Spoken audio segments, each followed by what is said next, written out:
This podcast is not intended to provide any investment advice.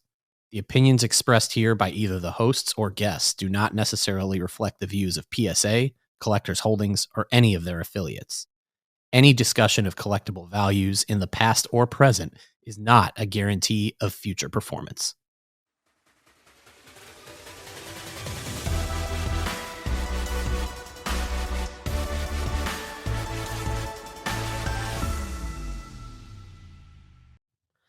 Hello, everyone, and welcome back to another week of the PSA Pod here at PSA headquarters in the NBA Jam studio. Ryan Greene, Jack Archer, and Steve Sloan. We got a lot this week because there is a lot going on. I don't even know where to start, but I'm gonna start with the backlog. We're gonna start with the backlog because that's what is kind of most relevant to listeners and customers. So let's just jump right in, especially as the value service level has opened back up in the past month. So where are we standing today as we head down the stretch run in June? Yeah, we're making good progress. We're under 2.5 million cards at this point. Again, we're crested around 12.5. So 10 million cards officially off the backlog. It's a nice round number that we can celebrate. Obviously, still have some work ahead of us, and we appreciate the patience of the customers who've been waiting. If you think of the backlog as like a heat map, and red being where the most intense area of the backlog is, and green being where there's fewer orders, in certain cases almost none, you really have to look at March and April of 2021 as being that quote unquote red area. But beyond that, it's a lot of green. So once we get past those April and March orders from 2021, it's pretty much clear at that point, and that's why we've opened up value. Start bringing in more orders to get through the front half of the submission process. And as we've already mentioned on the show, the value service level is open to PSA Collectors Club members at $30 a card, 1996 to 2022 cards as of right now. No minimums on order size. We started with a 20 card minimum. Right now, no minimums. But psacard.com/join is where to go if you are not a Collectors Club member yet and want to access value grading. Once again, 120-day turnaround time is the estimate on those new incoming value orders, which will ship after the backlog orders have completed and shipped, which is still projecting into the early fall. Yeah, so looking ahead to fall and getting those orders back, the value subs that are going in today, I think it's going to be football season. It's going to be World Series time.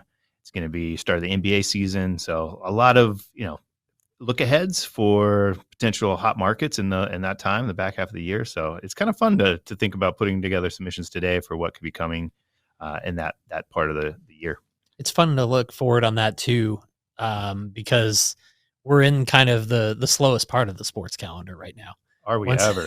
Once the NBA Finals and the Stanley Cup final end, I always know that it's like a 6-week period until things really pick up again. I shed a tear even though the Avs won the cup, which I was happy about, but man, no real meaningful sports for a while. No meaningful sports, but a lot of good card products coming out, which makes this value service tier so appetizing, because not only do we have Prism football running hot right now, I know all of us are just searching eBay left and right trying to find solid copies to grade, but we have select football coming out. We have optic football coming out. In just a few days, we have Prism basketball coming out. July 8th, I believe, is the release date for that. It's a fun time to be a collector, especially if you like the shiny stuff, especially if you like the new releases and prospecting and chasing rookies. There's going to be a lot of good stuff to open and submit. And like Steve was saying, with timing, with football season, it's a good time to be a collector. I'm looking at the National too, right? I was just gonna say, I can't wait to see all this stuff laid out at the National in about a month. Oh, yeah, I can't wait. It's Disneyland. As a sports fan, we can live with this dry period because we're gonna have a huge tsunami of sports cards with the Atlantic City National. You guys going to the show? You looking forward to it? I can't wait. I haven't been in so many years. I can't wait. Yeah. I can't wait. It's gonna be fun. The energy there is like no other. It's something that if you love sports cards, to walk into a giant, humongous room filled with thousands of people that love exactly what you love in the same way, it's really cool. And there's something for everybody. If you have a card in mind that you're hunting for, you will find it. And local shows are great. I love going to local shows, but sometimes they can feel very limited. The national is anything but. Yeah, and of course PSA is going to be there. Yep. I think we have to wait on the full details, including pricing and service levels. But just know, if you're listening, PSA will be at the show. It will be accepting orders for on-site grading. But also, what we can share now is that we're also going to do take-home submissions. So you can bring cards and submissions that you might want to have dropped off at the show to say for security reasons, maybe for shipping savings, that you can just drop off at the show and we'll take it back to California, process the cards, and get them back to you according to the service level, which is a nice benefit. Perfect timing if you're going to be at the National and you're ripping open a ton of this shiny, fun new product. Yeah, I mean, there's raw cards at the National too. Yeah, you could be thumbing through dollar boxes, find a hidden gem, walk it right over to the PSA booth, and send it value, take home service, and have a really nice card back in just a few months. It's gonna be fun if you love this stuff. Yeah. What are you gonna be hunting for at the National? Me? I'm curious. I was just talking about 2021 Prism and Jamar Chase. That's my new project here. I'm trying to get all the color match varieties. Laser, disco, in that Bengals orange. Still have a couple. I have the wave to 60. I got to get. Maybe I'll try to find a nicely centered one there at the show. I'm trying to make a trade. Okay. I'm trying to move my Justin Herbert PSA 10 Blue Wave rookie card and his purple out of 125 PSA 10 rookie card. I'm trying to combo those two and take home his Blue Ice out of 99. It's a card I've wanted for so long. I was so close to working on a trade last year at the National, and I feel like this year it's going to be full circle, and I'm going to be able to move those two things, which I think is a very generous trade, and finally get the Blue Ice, which is the card I've been coveting since that entire set was released. Isn't there like a major trade night this year? I think I heard. I'm not going to do it justice, but I think the Roadshow or someone's doing a big trade I will night. go to any trade night at the National. That's what it's all about. I'm not going to sleep. I just want to trade and buy cards for the entire week. Yeah, all the the retailers will be there too with unopened wax, and there's going to be a lot of opportunity to be ripping at the show, which is going to be a lot of fun. We're actually positioned the PSA booth in breaker row in that side of the thing, so it's a really loud, kind of fun environment. Everyone's ripping wax, and it's right where the main stage is too. At least it has been historically, which is just a really fun atmosphere. It just feels like it's alive. Wear comfortable shoes. Because you're not going to kind of pop in and pop out of there. You're just going to get there, and then you're going to be there until it closes. That's how everybody is. It's that kind of place. It's going to be like being in Vegas. There's no sense of time, anything. There are casinos out there. I would say too, if you have like a specific thing you like to eat, like food options are a bit limited. So just like, pack those health bars or whatever the heck you eat. So we got a few more weeks to go until the National. I think we're going to have a lot. Steve, I'm going to be leaning on you for tips because, like I said, I haven't been in a few years. But I'm actually might have some fun this year. Okay. In the past, it was much more like objective based with the business, and now that I'm on marketing side, we get to have a little more fun with some of the marketing activity we're going to be doing around collectors and the vault. Not to mention PSA, obviously. And there's some good giveaways coming from collectors. Oh, yeah. Some big cards that are going to be given away by the collectors vault. You guys, we'll have all the details. I think next week is when it all releases, but we're teasing it a little bit now. Big cards. Yeah. I'm very excited to announce that.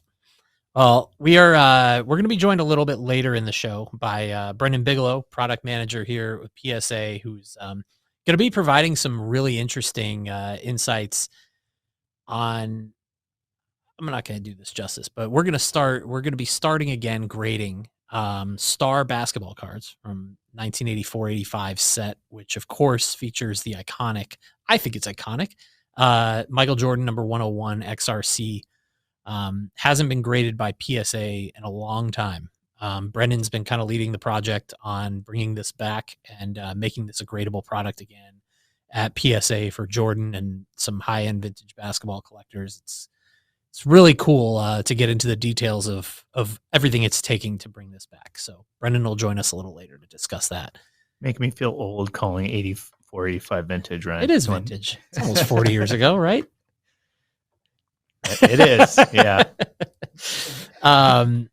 So we're going to get into that a little bit later in the show. That's big news. That is big news. People have been asking for this for years. So Brendan's going to drop some really good news for a lot of people. Yep. I can't wait to see that card in a PSA holder. I think it's going to look great. The red on red. Mm-hmm. Oh yeah. Yeah. Sharp. I actually hadn't thought about that until today. The red on red, the color match with the flip, it's going to look really nice. The original color match. Let's call it that. Yeah, exactly. No parallels.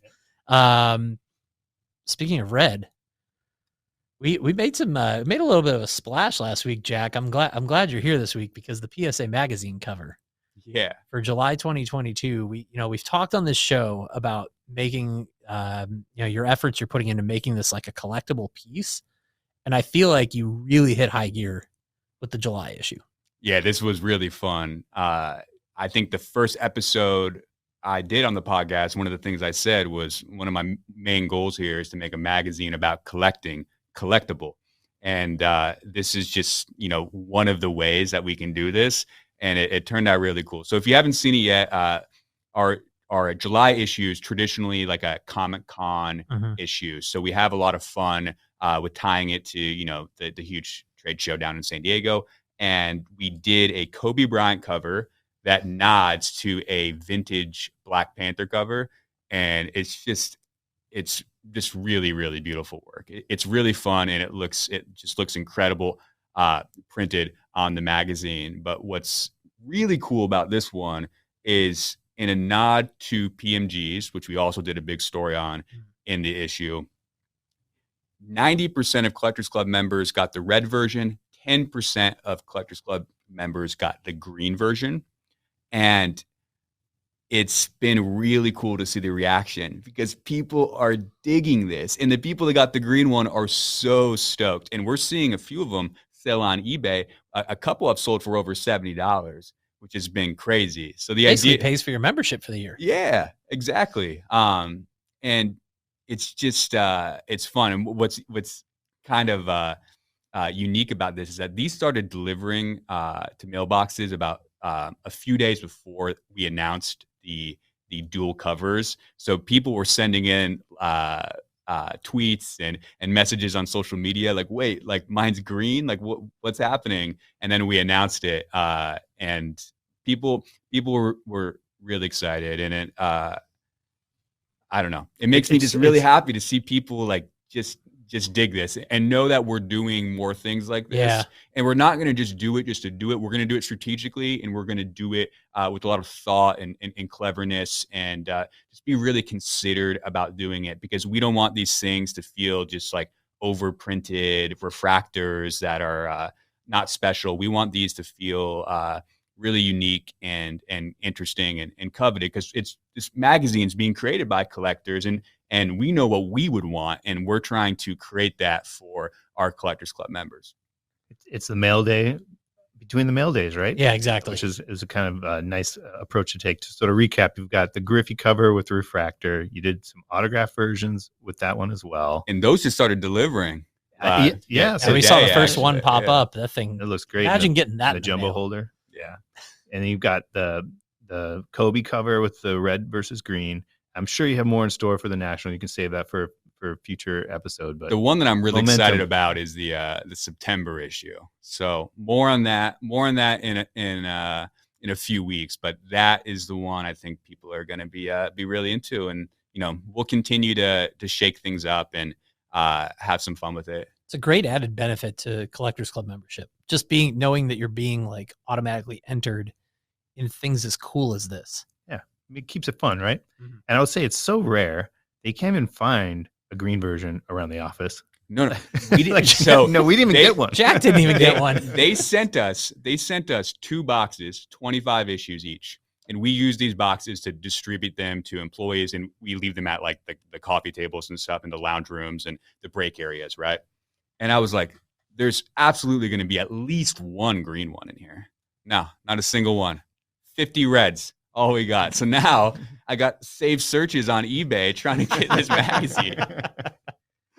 And I'm so particular. I mean, I have the working documents. I have the PDF. I guess I could privately print this, but I know it's not the real one. Not the same. Original. It's not Not the about same. that It's a type 2. Yeah, Yeah, you can't have the type 2. It's not sealed. It's not. No, It's not the same. It's not the same. No. Can't be doing that. So it's been really fun, and I hope Collectors Club members realize that we're really trying with this magazine.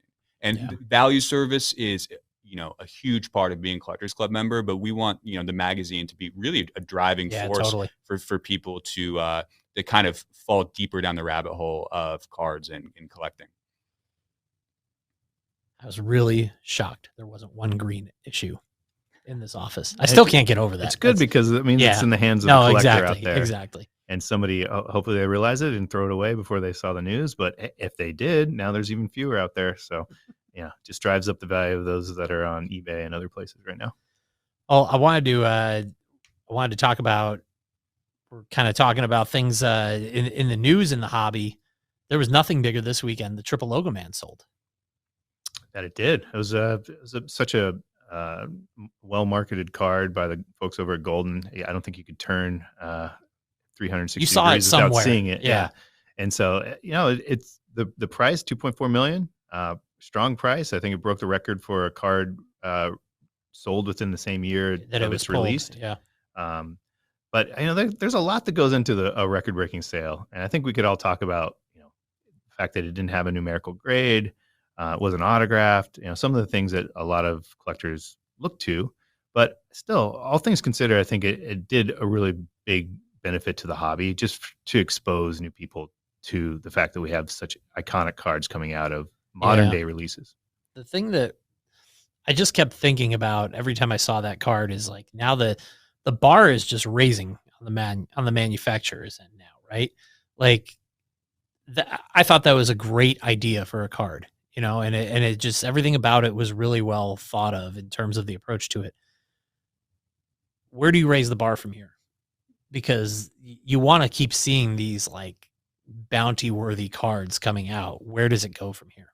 It gets me hyped because it signifies to manufacturers that this type of creative thinking, this type of card will really energize the hobby. Yeah. And it doesn't need to be triple Logomans left and right. It can be just really innovative, big chase cards that live outside of the Prism Black 101, the Topps Chrome Superfractor, just to do something that is such a big deal and so unique and has such a wow factor that you have like international celebrities ripping boxes with Ken Golden on Instagram. Like, this shouldn't be something that only happens once every, couple years or every 10 years or what have you.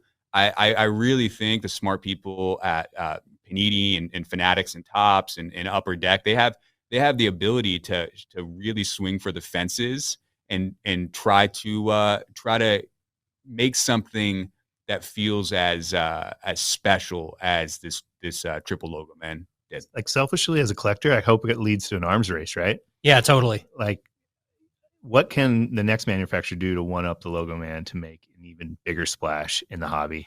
And we even see it within the own release that they got a lot of love for the Warriors Triple Logoman. Of course, there's a lot of recency with the Warriors winning the title. Had to throw that in there. Sorry, guys.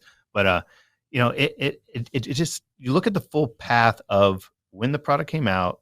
You referenced Drake and like all the excitement building up to it actually being pulled, being slabbed, going to auction. All this happened in such a short time period. It was great for the hobby, great for exposure. It created things for us hobbyists to talk about, and to, whether you're on the pro side or the con side, it gave a lot of exposure to the hobby, which I think is good. Yeah, ESPN.com article is like, it's cool. I was watching the local NBC News last night, like before bed, and they were talking about it on there. Like, the thing made splashes.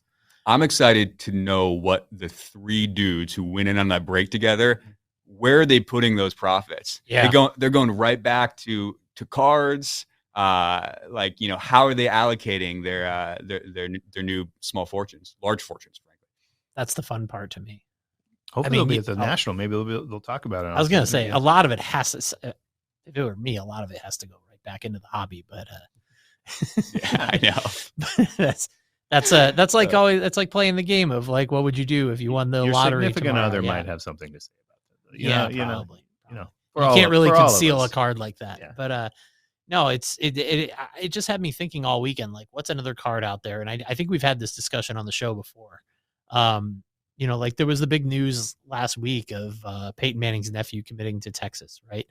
And I think I was saying to someone in the office, I'm like, I'm already ready for 2026 football cards when he can first enter the draft. Imagine the things you could do with an Arch Manning, Peyton Manning, Eli Manning, Archie Manning card. Like, you're already thinking about I am already thinking NFL Shield. Yeah, but this is the type of juice that I think is great for the hobby. That one's free, Panini. Yeah. Yeah, seriously. That's oh boy. I don't know if that would command as much as LeBron though. LeBron is like, I feel like there's such a story with like how LeBron changed teams over the years. Mhm. And then like going back to Cleveland and winning the title and then like going to the Lakers, which just, there's just so much more history with that card. I would also say very confidently that LeBron is more collectible than, Eli Manning. Yeah, of course. And Exactly. Arch Manning. And, exactly. I love Peyton. I think he's like such a character, and I'm excited to see Arch tear it up. And respect to Eli and Arch, of course. But LeBron is LeBron. Yep. It's just whole different. So let me ask this before we pivot off that. What athlete now could you see like a card, a one of one like that being centered around that draws that type of heat? You go to the hobby goats. I mean, my mind goes to a Brady or a Trout. I don't know. I got your answer. Yeah, Jack. Take Mbappe. that. Yeah, right around the World Cup. His Yeah, first that's a ever good one. on-card autos coming with one of the top sets. But if you did something really splashy with him, or it was like Mbappe, Messi, Ronaldo, triple auto, triple patch or something, people would go crazy for it. Yeah. He's essentially taking the torch, right? So that's and World Cup hype is going to go wild in just like a few months now. You could You essentially gotta think globally. Mhm. Like that's you could essentially think of an Mbappe, Messi, Ronaldo card in the same vein as like a Jordan, Kobe, LeBron. Yeah. Where Mbappe fills those LeBron shoes. That one's free too, fanatics. You're welcome. We need to stop giving this away. What are we doing? We're in the wrong business here. Yeah, it helps our business. Helps everything. We also had some fun around the office last week. We had a special visitor, and this was just so cool to me because I love seeing athletes collect, and not only seeing athletes collect, but seeing athletes collect their own cards. Yeah. And we had Bobby Witt Jr. from the Kansas City Royals, who friend of the show, friend of the pod, rookie phenom, could be in the mix by the time it's all said and done for AL Rookie of the Year. Stopped in the office with a couple of his Royals teammates. They wanted to drop off some cards to submit. How cool is that? While they were in town to play the Angels. Yeah, I think calling to all baseball players out there, you may not realize it, but we're like a stone's throw from Angel Stadium. Yeah. So if you're a collector, hey, Josh Donaldson talking to you, want to come through on your next road trip to play the Angels, by all means. But in all seriousness, it was really cool to see him. He's such a laid back guy and just very approachable. Mm-hmm. And I just love talking cards, right? He's talking about his Mahomes submissions. He's talking about, his dad's favorites growing up. Like, it was just very personable, and I was glad that he took the time and appreciate the time that he spent with us to talk about his collection. It's cool that, like you said, we're right down the street from Angel Stadium. I mean, you can theoretically come drop off some cards here and just head straight to the ballpark for the evening. But what I thought was really cool is the first card he showed off from his submission, and the video of him showing off his submission is available right now on our YouTube channel. He showed off the 2022 Topps Series 2, his first on-card autograph rookie card, the 1987 Topps Design Auto Rookie, which just came out a couple weeks ago, and he's already got it fully prepped in a card saver. Yeah, Bobby Witt's got to buy his own cards off eBay. And see, but this is what I respected about it. He's like, when I was signing these for Topps, I just thought this was so cool. I had to get one. I had to find one, and when it came out, he went and found one on eBay. I like that he did it that way instead of keeping one from what Topps sent him. Yeah. Pretty cool. Yeah, he was here with Scott Barlow, the closer of the Royals, and Taylor Clark, one of the relief pitchers. Yep. They're big collectors too. I was talking to Scott. I was like, "What do you got there?" And he's like, "I'm a hockey guy," and just like listed out all these crazy hockey cards. And it's just fun seeing people of note love something that we all love, and it's like it's just they're one of us. They're one of us, and they were actually ripping some boxes looking for Bobby's rookie card. And what card did they pull? They pulled the Torkelson SP image variation rookie, but then they pulled the J-Rod, Julio Rodriguez 87 Topps auto to go with the Witt auto. That's awesome. That's incredible luck. I'm glad they did it on time. I want to shout out MVP Sports Cards too for the boxes we got. That's where we sourced them from. So helping the whole supply there. We need to pick out boxes like that for ourselves next time we're over there, man. Hey, well, I did get a Jamarcus Russell gold out of that. So. You did. I bought plenty from there, and not all boxes are great. I can tell you that. But no, it's really cool, and to see athletes getting into it. But like Jack hit on something interesting. Like Scott was showing off his hockey cards. Like they're just like us. Everybody collects something a little different. And do you have any Cole McCarr in there? He did not have McCarr. He's a Calgary Flames guy. Okay. So but he did have a Cole Caulfield. Who else did he have? I was just trying to tie it back to the Stanley Cup. Shouting out the Avs again. The official end of the sports season for 6 weeks. Yeah. But as much as I love baseball, as much as I love Wimbledon, it's all about getting my rest up now for football season. Yeah. Well, you get plenty of product releases to keep you warm in the meantime. So, yeah. What I also respected about these guys is that they weren't like, they weren't stuffy about it. They weren't like, I only want the best of the best. And I have no interest in anything except for super fractors and the craziness. Yeah. They just like opening boxes, and he's like, I pulled these LaMelos, and it was just so laid back and fun and natural. Yes. It was just really great having him in the office. And Angel Stadium, it's like a 5-iron away from this office. Yeah. Like hopefully we have more guys rolling through, and Bobby's always a good time. Like we said, fun dude. Like we said, we're open for business. If you want to pop by before playing the Halos, you know where to reach us. Well, we're going to get to our conversation with Brendan Bigelow. As mentioned, Brendan, a product manager here with PSA, took the time to join us to discuss the long-awaited resuming of grading here at PSA of 1984-85 star basketball cards. So a lot of good information coming in here. One of the most fascinating, I think, people here at PSA, product manager with PSA on the grading side, subject matter expert on one of my favorite things, 90s cards. Brendan, it is great to finally have you here in the studio. Thanks for joining us. Oh, thanks for having me. You kind of undersold it. This guy has a crazy collection. I was actually following him on Instagram before I started working here. And a couple weeks in, I'm like, I met this guy, Bigelow. He's really cool. Really knows his stuff. And then you were like, hey, check out his Instagram. And I was like, I'm following this guy, and it's impressive. It's good stuff. Oh, thank you. It's beautifully curated of the best cards ever, 90s cards, and like the best of the best. Agreed. I love it. And so we brought you in. We could talk 90s cards with you for probably a full hour, and I think in an upcoming episode we are going to do that. Why we wanted to have you here today is something a little bit on the newsworthy side here at PSA. As we mentioned, you're a product manager on the grading side, and one of the a project that you have been kind of working on of late involves star basketball cards from the 1980s, which those who collect basketball and especially collect Michael Jordan are well aware of. So let's talk about it a little bit, because these are cards that we have not graded and authenticated here at PSA for a long time. But it's going to be happening soon. Yeah. So, like you said, many people are already familiar with Star. We have not graded them in a long time. Star, Topps had the NBA license for many years in the 60s and 70s, and they gave up the license after the 1981-82 season.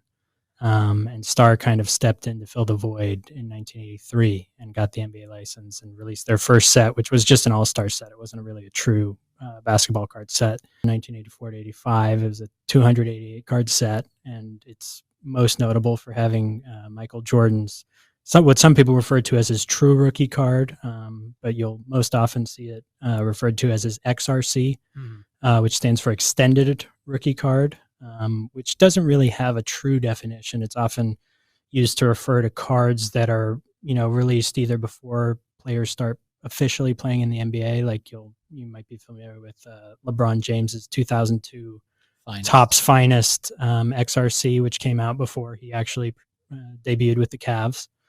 In Michael Jordan's case, it's referred to as an XRC because of the way it was distributed. So, unlike 1986 Fleer, which was distributed in packs, 1984 Star was distributed in team bags as team sets, and you would order them directly out of catalogs or from card dealers. And the sets, each team was kind of released piecemeal throughout the year. So one team would come out one month, and next month they'd release other teams. The Bulls team bag actually came out in 1985, technically. Michael Jordan is also notable because he was on top of the bag, which makes him very condition sensitive. And he was also the top left card on the sheet. So it's often found off center because of the ways the sheets were cut. So it's a very hard card to grade in general, and very hard to find in high grade. Now there's also two subsets, really subsets that make up the 288 card set. There's an Olympic set and then like an accolade set that were released in the same bag together, which is also known as the kind of specials bag. And Jordan is in both of those subsets. He's on the 6-card Olympic team set and also the accolade set as the rookie of the year. So there's actually 3 cards in the 288 card set. But of course, the most notable is his true rookie card, the base card number 101. Well, let's get into the details. As you mentioned, the number 101 is the card everyone thinks of when we talk about 1984 Star cards. Why is it that these weren't graded by PSA for so long? So we actually did grade them very early on in the early 90s. But what happened, as is the case with 90s cards, is that there were issues with backdooring from the factory. And people started in the early 90s, people started noticing that there were 2 versions of some Star cards. And these are referred to now as Type 2s. And no one really knows where they came from or how they're surfaced, but they were produced, at the Star factory using the original printing plates. But they do have subtle differences. And because, PSA wanted to err on the side of caution, and because they were so, at the time, no one really knew the extent of how many Type 2s existed and what cards they existed for. And because the differences were so subtle and nuanced, we found it better to stop grading them altogether. And then also in the late 90s, Robert Levin, the owner of Star, actually started producing new sets that were not reproductions, but actual, totally new sets he kind of pulled out of thin air and backdated them to when he had the license for the NBA. And he got sued by the NBA for that. And so between the licensing issues and the issues with backdooring cards, at the time PSA felt it was safer just not to grade the issue altogether. So what kicked off discussions internally then to grade these Star cards after so many years of not? Well, I mean, I think it's definitely something that hobbyists have been, asking PSA about for years. Other companies have continued grading them. In some cases, misgrading them, like I said, because of the subtle differences. But it's definitely a question that's been asked, frequently throughout the years, asking us, when are we going to start grading them? If we're going to start grading them, they're still highly prized by collectors and the hobby, even though we don't grade them. Nat Turner is a big collector of Star cards, so I know when he took over the company, it was something kind of on the top of his mind and on his wish list for us to start doing. And so we kind of took a second look and decided that we felt comfortable starting to grade them again, particularly the 1984 to 85 set, which is what we're going to start grading first. And hopefully we'll start grading the other sets as well. So what measures are going to be taken by PSA to ensure that the cards are not only graded but authenticated with the utmost accuracy, because like you said, these are highly prized, and I'm sure they're going to come through the doors in a hurry once we open this up. Yeah, so we'll be scrutinizing them very closely. Right now, we only have a handful of graders who are trained and kind of authorized to grade them, and we've come up with a lot of measures to ensure that any star cards that get submitted to us go to these graders and are verified by certain people. So there's going to be kind of multiple layers of protection to ensure that everything is authentic and gradable. There's also sizing issues because the set does come small naturally, tends to be cut a little bit smaller than standard size. So obviously trimming and alteration is a big thing we'll be looking out for as well. They're probably going to come like the Pokemon slabs in terms of sizing. I'm not sure exactly what slabs they'll be put in yet. We're still working on the threshold of where we feel comfortable grading them, what size, will kind of be our minimum threshold. And we still need to talk to the sealers about how exactly, is the best way to protect them inside the case. But yeah, we're working through all that. So outside of the trio of Michael Jordan cards, what are some of the cards from this set that you think are going to be pretty popular with customers? Well, Michael Jordan's, it's home to not only Michael Jordan's XRC, but also Charles Barkley's first license card and Hakeem Olajuwon's first license card. So there are several players. But yeah, there's going to be a lot of set chasers too. I'm sure they just want the completed, perfectly aligned set. Yeah, because of the way it was distributed, in team bags, it's a set that's not difficult to complete as a complete set, and there are still many of these sealed team bags floating around. And that's actually how we sourced our exemplars. We're directly from sealed team bags, and we're using those as kind of the prototypes for how we'll grade and do things going forward. I was just going to say, I'm completely unfamiliar with the market on star cards. Like, obviously growing up a Michael Jordan fan, I've seen this card over and over, but like, what is the volume of sealed? How many people kept these team bags sealed over the years? It seems like a kind of a fun hunt. Yeah. So, I mean, there's no real, there are a lot of rumors floating around as to how many were printed. Okay. Yeah, I've seen estimations range from 3,000 to 5,000. Some people say even more potentially. But because they were distributed in team bags, a lot of them stayed in team bags. GIA, Global Authentics, used to grade the team bags. And so a lot of them are still floating around in those old GIA holders or GAI holders. And so, a lot of people collect them as sealed products as well because the bags are see-through and Michael Jordan's the top card. So it's not something you necessarily have to open to enjoy or appreciate. I was going to say, is there any plans in the works to grade kind of similar to how we grade sealed packs? Absolutely. Of star cards? Absolutely. Although there are issues with the poly bags being resealed, and there were a few counterfeiters who are resealing bags over the last couple decades. So that's another thing, we'll want to be definitely sure that we have a handle on before we start grading, because there are issues with authenticity there. And on the logistical side, to clarify, these cards will not be eligible for on-site grading at the National at the end of July in New Jersey. Kind of talk about that a little bit. Plus, these cards will take a little longer to grade. Not terribly longer, but just a little bit longer than standard service time to grade. Yeah, the plan is to accept submissions at the National. So if you want to bring your cards to the National and drop them off with us, that's an option. But because of the extra scrutiny we'll be putting them under, we do want to bring them back to the office and have them looked at by the right people, and we don't want anyone to feel rushed with grading them. Has there ever been, Jack, this is one of those products that makes me just sit here being like, why can't I go back to 1984 and buy like 50 of these things? So it's a unique one in that sense.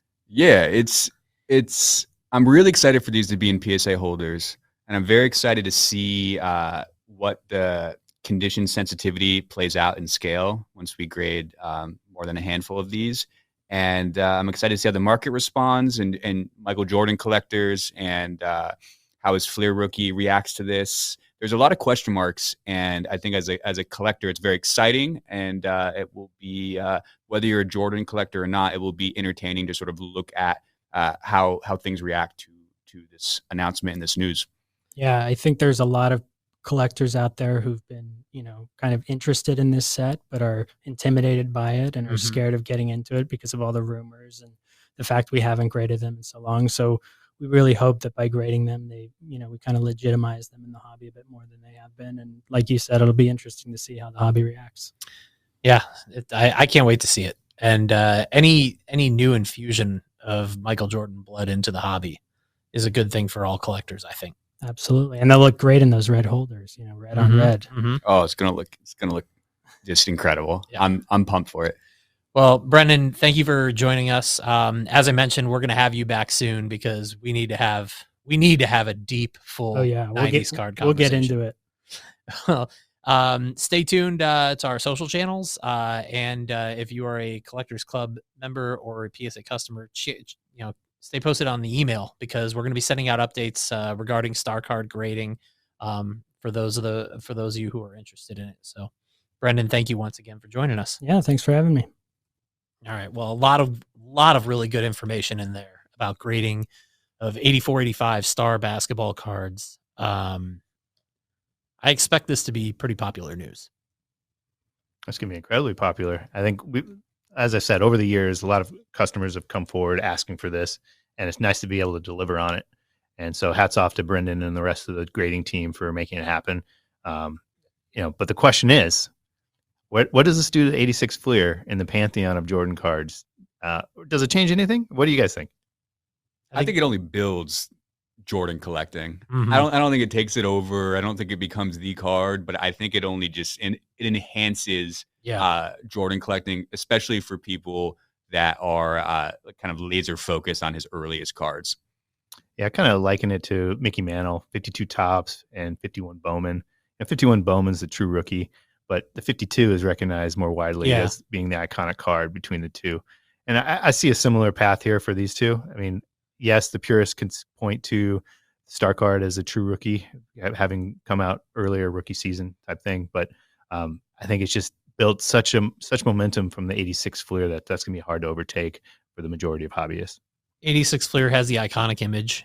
I'm a purist. I love 84 is the rookie year, so I put some weight into that. I'm not saying I would put the 86 Fleer or put it above the 86 Fleer, but I also have a soft spot for a good XRC. I think it makes for a nice, more limited, option for a rookie card, be it an 84 star basketball card or a NFL draft redemption out of Select now that comes out as an XRC. I think it's a nice touch. We gotta ask Jack what he's thinking over here. Oh, I think with me, ultimately, I would just gravitate towards like a Michael Jordan autograph, like one of his nice exquisite things, a rare 90s insert over one of these two cards. But that's just how I am as a collector. And that's what's so fun about collecting is that now everybody needs to like the same thing or go after the same thing or covet the same thing. I would love to have, a really nice Michael Jordan card. But if I had that level of capital to deploy for one of those two, I'd probably look elsewhere. But that's just me. I really value aesthetics and feel more than like heritage and history like other people. So that's just what's cool about collecting is that there's something for everybody and everybody can approach things differently. My favorite still 1991 Upper Deck SP1 Jordan in a baseball uniform. I'm kidding, but I think that's just that's the thing about it. There's so many options that just pick what you like. I love the Nike promo, the oversized slab. That's my favorite. PSA 10. It's an art piece. Throw it on the shelf. Put it on display. It is. Yeah, it's just such a cool card. 92, you can't go wrong. Yeah, 92 Upper Deck Jordan number 23 is always my favorite. It's the first basketball card that truly sang to me. He's in midair, dunking at Madison Square Garden. The first card where they have the gold foil on it on the front of the surface. Number 23 in the set, just too cool. Nice. So, but that's the thing. That's like Jack said. Everybody loves what they love, and that's what makes collecting great. So, never go wrong with Jordan. And I can't wait to see a Jordan 84 star in a PSA slab, in a modern PSA slab. That's going to be a nice sight. And you'll see it too when we start grading them. We'll share some of them out on social. I'm sure we're going to talk about it more here on the PSA pod as well, because that is going to be a pretty fun topic for a while.